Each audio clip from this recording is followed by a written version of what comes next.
Okay, everybody, welcome to homerecordingmadeeasy.com, as well as Mixing Music Analog.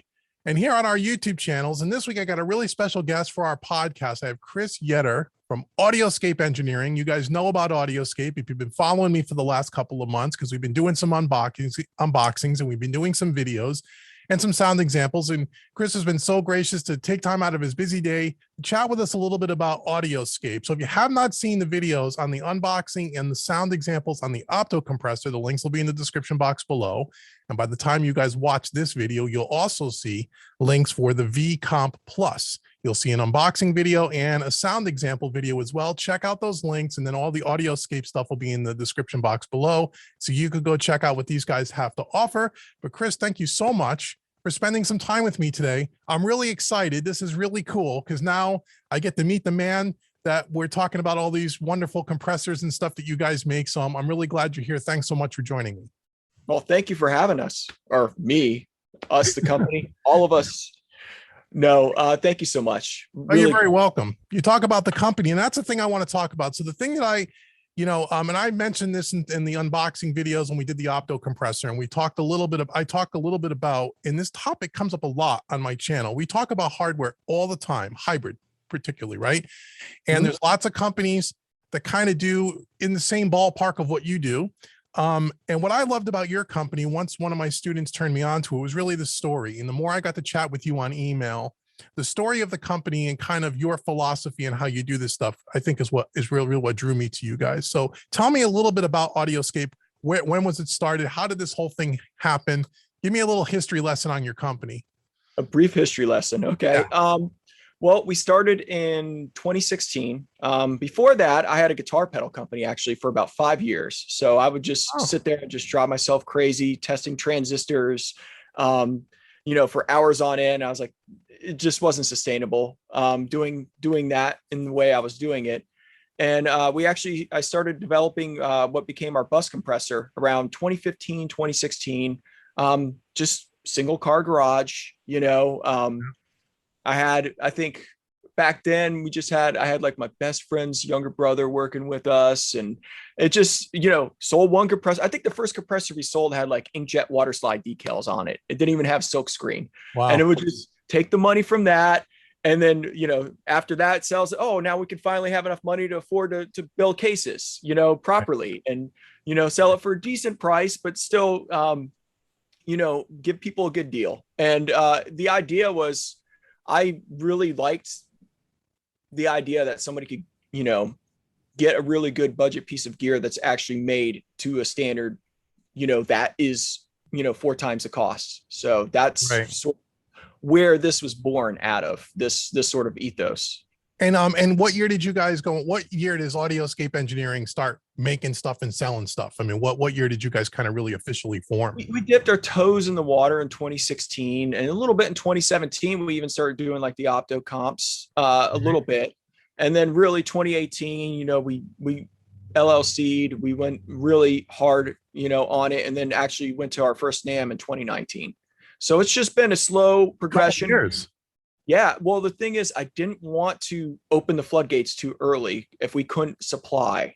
And so, that seems like a recipe for failure, in my opinion, when you have too many people coming at you and you can't supply them with a great product. So I purposefully let it fly under the radar for a little while. And we just kept building slowly, organically.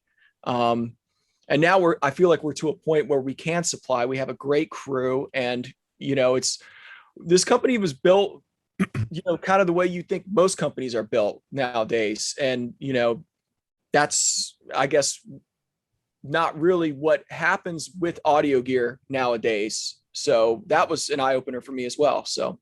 Right. And so your company, you're out of Florida, right? And I've seen your YouTube. I believe you have a video on YouTube, and I'll link that below as well. It's a little behind the scenes of your company. And again, what surprised me, although we chatted in email, I didn't when you said, I said, it's a small little mom and pop shop, but it really is a small little shop, right? You have a handful of people that work in this nice little facility, and you build all these things one at a time by hand, right? I mean, that's basically it, right? That's the video. And so again, I'll link it in the description so people can check it out. It's actually really cool. it is the, you know, it is the epitome of, oh, this is a small mom and pop shop that really hand makes these. A lot of times companies talk about how we make everything by hand and it's hand wired, and they use all those cool words to justify the cost. And then you find out the thing is mass manufactured, you know, in Indonesia somewhere. Not that there's anything wrong with that, but this is really a small company that hand makes these things one at a time, right? And that's basically what you do. As advertised, exactly. Just as advertised.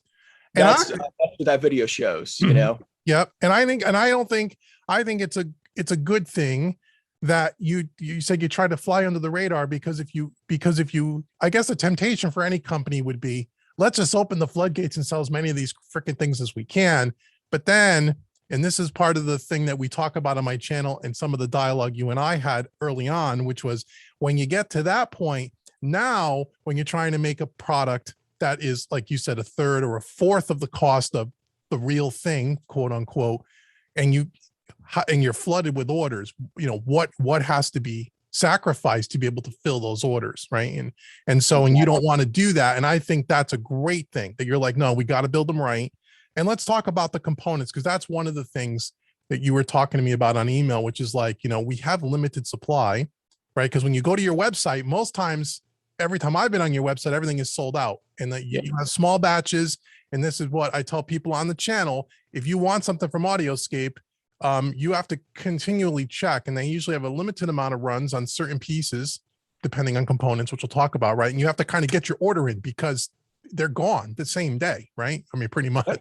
So how do you deal with the components? I know we're in the middle of a pandemic and we have a worldwide shortage on everything from toilet paper to the parts that go inside of your products. But just even in good times, what is that process kind of like? I mean, because you're trying to get the same exact components that are in the, let's say, the opto compressor, which is the LA2A. I don't know if you're allowed to say that, but I can say that because I don't work for Audioscape. So, you know, do you try to get the exact components that are in there, or something comparable? How do you deal with that? As much as possible.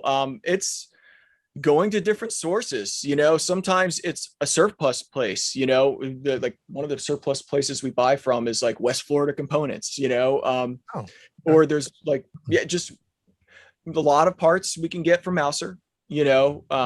That's super handy. I have my cart safe, but a lot of times things are out of stock, especially this year. So it's been a challenge. It's been a lot more time to find the parts. And then there's, you know, a finite supply of new old stock tubes too. So that's always a big challenge. Transformer manufacturers, you know, our transformer manufacturers out of like St. Louis, and they, you know, they've been having a hard time getting laminations for the output transformers for our opto comps that you mentioned. Right. So that's one reason why we've been, you know, only selling like 4 or 5 on each sales night, which the sales nights are Wednesdays and Saturdays, by the way, at 8 p.m. So, okay, good. And it's on your Instagram. I see you post on the Instagram, and then probably on Facebook and stuff, you say, hey, we got these 10 units or whatever it is. And then go get them. Right. Okay. So that's good. So that's Wednesdays and Saturdays. That's when you release whatever you built. What is it pretty much whatever you built for that week or the week prior? Yeah. Yeah. Well, there's about 20, maybe it's up to 22 now of us here on site, all building this stuff. And we just divert resources to whatever we have in stock. And luckily we have a wide product base. I guess we sort of inadvertently just from excitement of, you know, I love these products and I always want to do new products. We have enough products that we can sustain ourselves, you know, through the supply chain shortages by just diverting resources to, this week we can make B3As. This week we can make, you know, DI boxes. So it always, it sort of keeps everybody busy, and it keeps the morale up too. So. Right. So that's to keep them gainfully employed, which is important. So the other thing I guess I didn't realize, so recently, all your components, are they all sourced out of the US? Is that pretty much? I know, granted, Mouser, I'm sure, sources stuff from, you know, authorized, you know, distribution and things like that. But yeah, pretty much all. I'm trying to think if there's anything. Every now and then there's like, I think there's a transformer used from the UK for one output transformer, you know? Right.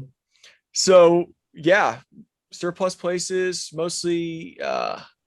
Yeah, that's there's so many parts in my mind right now. I'm drawing a blank as far as like every single location we purchase from, but a lot of yeah, them I'd say are say, from the U.S. distributors, which is oh really yeah. cool. Which is really cool. So do you have, are you the person that just goes, what do you just like to search the internet looking for this stuff? I mean, or do you have a person like a purchasing team member that's out there just surfing the world looking for these internal components? Luckily, the last few months, I have gotten a little bit of help in that area, but it's been mostly me all these years, just searching for components. And yeah, a lot of people don't realize when they buy from a boutique company, which is what we are, even though we sell for budget prices, you're really buying what the designer, wants to put in there. And I take that really serious. And every single component's been ear tested that goes in. And so it's been a dance, trying to find everything, and, DigiKey has it in stock, this right. week, they got two of these and we need two of those. Right. So you talk, a little bit. So the testing, you mentioned the testing. So do you have we'll talk about the Optocomp because that's the one that the video people have seen so far. Do you have like a real LA2A that sits in your shop, and when you build yours, you test them and do ear test? How do you, I know, and again, for anyone, I know on Mixing Music Analog, people understand this, but Home Recording Made Easy, to people who who don't really use hardware, they're mostly in the box. We gotta understand that if you took two of any compressor made by the same manufacturer, made on the same day, by the same person, because the analog has different componentry in them, and even though there's tolerances and such, those two units are never going to be identical. No two pieces of analog gear are identical. Even if you were to buy, an 1176 from Universal Audio from 15 years ago and then bought a brand new one today and put them on the bench together, they're going to inherently sound a little different because of the age of the components, maybe some of the types of components that were available at the time of when the second one was manufactured. So they're all going to sound a little bit different. So let's make people understand that. But when you do your testing process, is that how you do it? I mean, or if you just, at this point, what they're supposed to sound like, or do you crack open or put a real one on the bench and then put yours next to it and go, we have to get within this tolerance range to say that's what an opto compressor is supposed to be? How do you do that? That's an excellent question. Well, back when we developed the opto compressor, I did not have the money for a vintage, LA2A. Right. So I literally built one point to point with original transformers with new old stock tubes. And then I sat and tweaked and made sure everything was right. And that was the God unit. So after that, now, luckily we have a little bit more resources. So newer units, I'm able to buy originals. But back then for that particular one, that's what I did. And I did that for the first few. As far as the tolerances, they are wide, 5 to 10% resistors, capacitors are 20%, but that's what makes it what it is. So there is sometimes, like you're mentioning, things that outliers, things that don't make it. And that's what building in small batches helps with, because that way you can be like, no, this is not good enough, as opposed to having like 200 of something and just, let it all go, Right.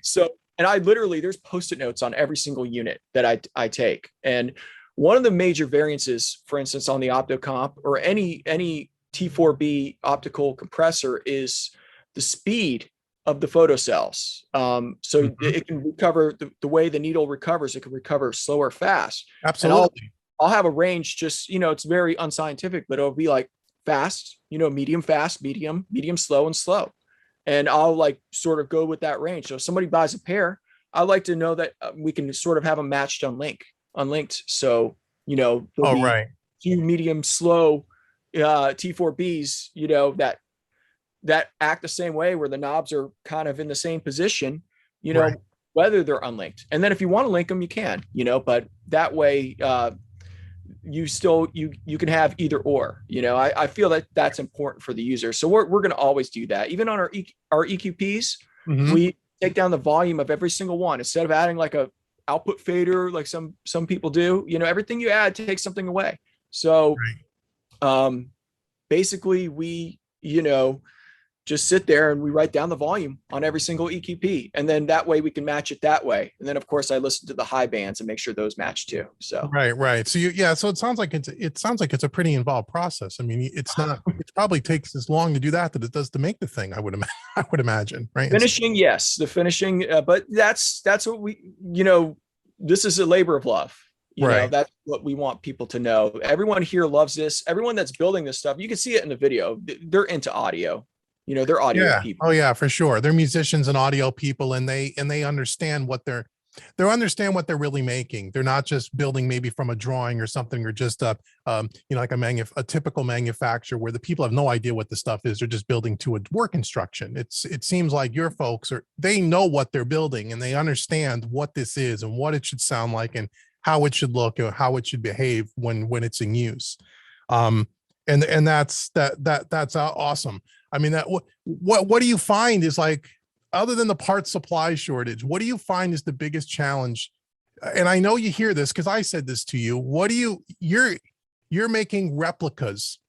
Is that the right word that you like to use? I mean, replicas of vintage classic gear. Is that fair? Or that's fair to a degree. It's really our take on classic recording equipment is really what we strive for, and it's finding that best version of that vintage piece, and working within the tolerances, like we mentioned earlier, to make sure that it sounds within that range of that best piece. And then we add some tasteful things that make sense. Like, we were actually the first company to put, to my knowledge, that HF control that was on the back panel on the original LA2A on the front panel. Right, that's right. All the manufacturers do that. They sort of, by flying under the radar, saw that we were doing that. But so little tasteful upgrades like that, that don't get in the way of the aesthetic, but they add, handy features and more usability, Yeah, the aesthetic is really cool because, I mean, they're a dead on, look to the original. I mean, they look like like you wouldn't know if you didn't know. You would think it is the real thing. And I guess a lot of companies do that. I guess I don't know how companies can do that, but I guess that's for another question. It's how can you get away with doing that? But that's neither here nor there. But because I can't be the only one when I first contacted you to say, hey, there's lots of companies that kind of do what you're trying to do. And some of them do them better than others. And I've tested a lot of them, and a lot of them are crap, to be honest with you. Do you find it really challenging to overcome that? I mean, from a business perspective, like, or because you've only been around a little bit, even though you got a good reputation, but you're still pretty new to the game, I guess, right? In the big scheme of things, do you find overcoming, for lack of a better word, the naysayers or the people that are saying, wait a minute, how can this can't be anything close to what the real thing is for a fraction of the price? Or how do you just deal with that in general from a business perspective? It is difficult, but one thing I try to let people know when they ask that question, I just got that question today. So it's what they don't realize is they just see the final ticket price, and they don't realize that we're not selling through a dealer. So the cost is going to be, a considerable amount more if it was through a dealer, and then they'd probably be like, oh, that price makes sense for that product. I think one reason why we've been successful is by dealing directly with their customers and hearing the feedback throughout the years, really just refining these products, like, hey, maybe you should do this way. And, I think one of the first things I sold, someone's like, why is there no serial number sticker on this? Back in 2015, I was like, yeah, I should probably put serial number stickers on this stuff, know? So having that direct line of communication with customers has really helped us. But going back to overcoming, people see value, in the price tag, like what you're saying, it's definitely been difficult, but there's been some, definitely some bigger names that have no issues with the price tag and grabbing this piece of gear, lately, for sure. So I've not heard a single bad thing about an Audioscape unit yet. And I've surfed around. I mean, I will say I've yet to see anyone write a bad review or a mediocre video or say, it's kind of, I've not heard that yet. I've only heard really positive things about it, which is a credit to what you guys do. Because there are other companies that, that make this sort of stuff. You could find, 15, 20% of the reviews are kind of, or the quality or the warranty or whatever it is, and they push them down to the bottom of the review list. Yeah. So you can find those, but I haven't seen that any of your stuff, which is really great. I mean, I was because people have asked me since I've had the Opto, how do you like it? Does it sound like an LA2A? So, well, of course it sounds like an LA2A. No, I don't have a real LA2A here, but I've worked with enough of them that, again, like we said, they're all going to sound a little different. but it is that sound. It is without question that sound. I mean, as soon as I heard it, I went, yeah, that, you know, even the way you said the needle recovers on the meter, even that is true to what I'm used to seeing. And again, I know they're all a little bit different. And like the LA2A, there were 3 different versions of it. You know, there was the silver, the gray face, different attack and release times. There were different versions of it. And what you did is you tried to make what you consider to be the best of the 3 versions in one package, like kind of right in that middle. And I think it sounds fantastic. And now we just got the V comp that you sent over that we're going to listen to next week. And I got to imagine that thing probably sounds amazing as well. So I don't know how the hell you do it, but you definitely do it. And I've tested enough of these replicas or like, you know, and I've tested a lot of them, and most of them are just, they're okay. You know, they're okay. Usually the build quality is kind of chintzy or a little cheaper. It doesn't have that, where yours has that real rugged feel to it and the real industrial military grade knobs and switches. I mean, as soon as you pick it up, I think that V comp weighs 17 pounds or something ridiculous like that. As soon as I picked it up, I said, that's what a real stay level is. I mean, that's what it is. I mean, it looks like it feels like it, and I'm sure it sounds like it. It's really great. Now, do you have any, maybe you can or can't say anything, do you have any like new I mean, there's a couple of products I would love to ask you about off air that, you know, if you're ever in the design stage. But do you have anything new that's coming that you might be able to talk about, or do you have what do you have coming that's new? Well, this year we plan to release 4 new products. We've already released 2. Okay. And the next release is actually behind me right here. It's our new all analog spring reverb. I don't know if you can see it in here, but it's the XL305R. We build all the spring assemblies on site from scratch. This is actually one of the spring assemblies right here, opened up in raw. Wow, cool. Yeah, what's really cool is like most spring assemblies just have like uncut springs. This has like 4 sleds, you can see here, with 3 springs each, and every single spring is all tuned together, like cut and tuned to a certain millisecond. So they're all working in concert together to basically create an what's called an equally tempered sound. So, right. And when is one of those, I see some built back there. Are they for sale yet? Or are those you stocking up? What are you doing? What are you doing with those? Got a lot of questions on that this week, because we just dropped sound clips too. But October 31st, Halloween, we're dropping them. Oh, so, wow, great. And what's the asking price, and what's the street price on that? It's $19.99. Nice. You know? And what are your other products? What are the other 3? Can you talk about them? Oh yeah, well, we've already released the 76D, you know, which is like the most popular revision of the 1176. And then there is I believe it was a V comp plus shortly after that. So you already have that one. That was the second one that came out I think in June. And then this is 3rd. And then up 4th, we have the Golden 58 tube preamp, which would be near the end of the year around Christmas time. Cool. And that's a 2-channel tube preamp, all original circuit, lots of like just big, huge caps, separate line inputs to run your mix through it. Really going to be really cool and useful. Really, really cool. And then I'm sure you got other stuff planned for probably next year as well, which is really great. Well, I think you got a great thing there. I love the story, and I just love the whole concept that you have. And I'm really happy that one of my students has turned me on to. They bought one of your, I think it was the Opto. That was what they bought, and that's what they told me. Don't go buy an LA2A. Call this guy. I'm like, all right, let me go check these out. And I'm glad I did. You got a really great product, and I love the story. I love the company. The packaging of your product's great. The unboxing is top notch. I mean, it's really, really good. And it does. I didn't think of it. It makes a lot of sense because you deal direct. That's one way the pricing can be much lower. Like you can't buy your stuff at Sweetwater, for example, or somewhere like that. Maybe one day in the future, but right now you do everything direct, right? It's all direct.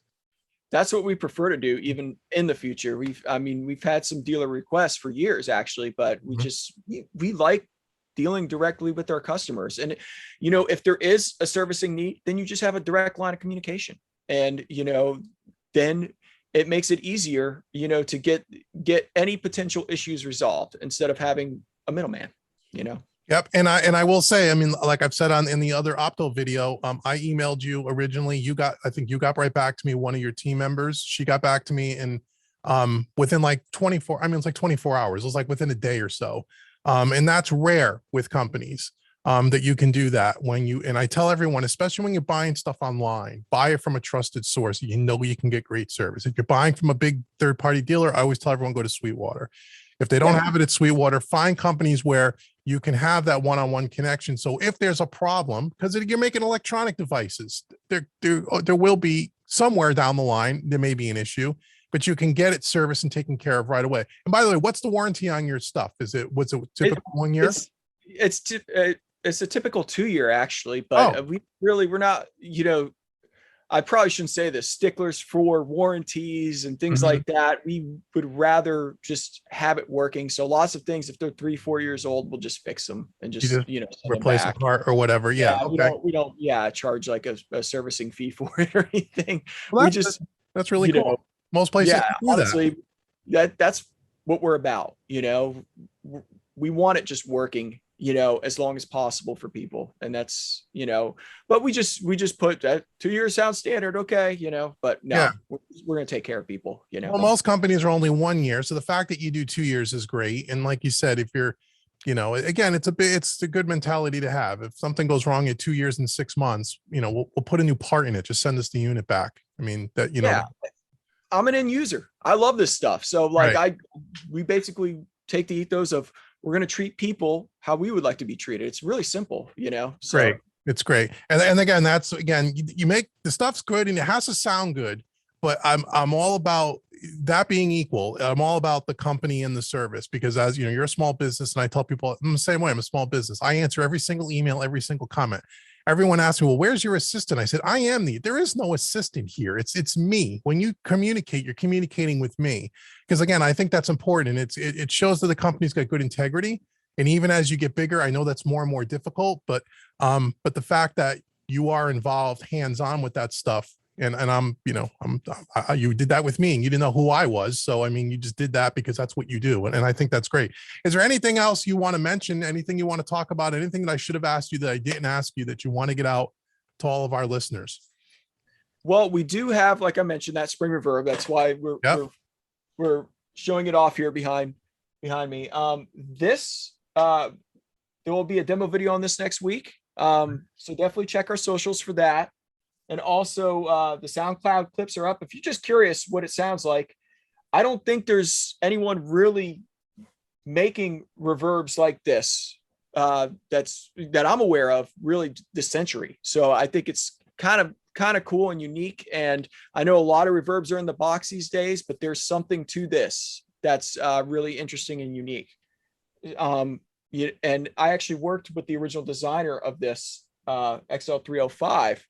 Who designed this like 40 years ago, and we just completely over the last 4 years revamped this. It was like a huge R&D process. So right. I think most reverbs in the hardware are mostly digital today, right? Even I don't know of anyone that's putting springs in a unit like that. Yeah, and they're not, and like I mentioned, it's not just like cookie cutter springs. It's an equally tempered spring system that all works together in concert. So it's basically, it's the same effect of opening a piano lid, opening the damper, and singing into the strings. That's what that spring assembly is, right? Which is really unique and different.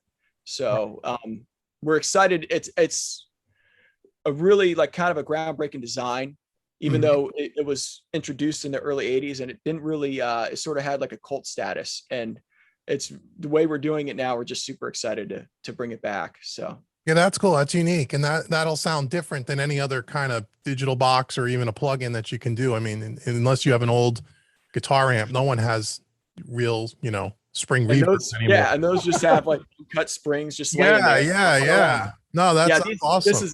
It's not so boingy with this. They're cut and they're tensioned, Right. So you can use them on, I would imagine, many different sources. You think of spring reverb, you think maybe guitar, but I can also, like you said, piano or drum rooms or something like that. Exactly. Right. Something where you can get something that sounds a little different than just a typical digital reverb. Right. Exactly. Which is really, really cool. All right. Well, I want to thank you so much, Chris, for joining us again. Everyone, all the links will be in the description box below for all the socials. Audioscape Engineering's website. Again, what'd you say? Wednesdays and Saturdays is when everything goes on sale. Wednesdays and Saturdays at 8 p.m. Eastern. Eastern Daylight Time. So you got to get your orders in, and they ship direct. And again, make sure you check out all the videos below for the opto compressor and the VComp Plus. And then I'm sure by the time you watch, there'll be other Audioscape stuff I'm sure we're going to do, because I got a couple of things I definitely want to add to my rig as well. And I want to test out some more stuff as things become available. So stay on the lookout for that. And if you have any questions, leave some comments below. I'll be checking the comments. And if I have anything that I need to forward over to Chris, I'll do that, and we'll get you the answers that you guys need. So until the next time, I've been Dave with Home Recording Made Easy and Mixing Music Analog. And I'll see you guys in the next video. Thanks, Chris. Thanks.